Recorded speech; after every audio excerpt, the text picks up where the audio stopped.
SMP production की शानदार प्रस्तुति।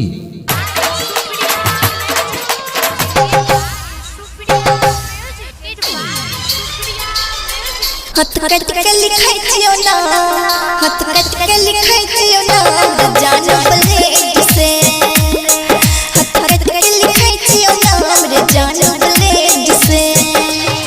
हम दीवानी छियो तोहार, हम दीवानी छियो तोहार, रे देखना पलट के रे रे।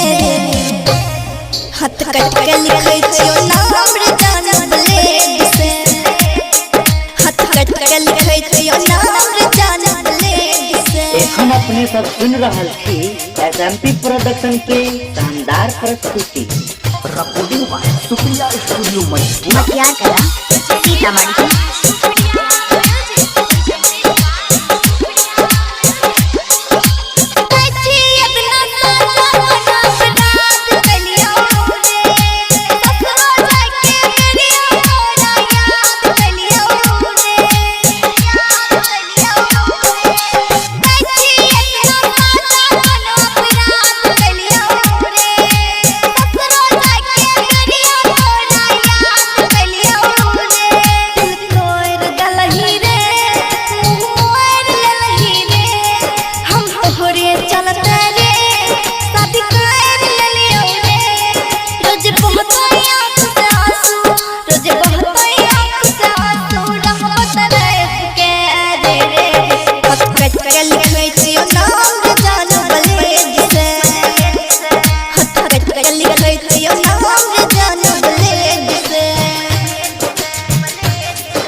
मटियार कला सीतामढ़ी।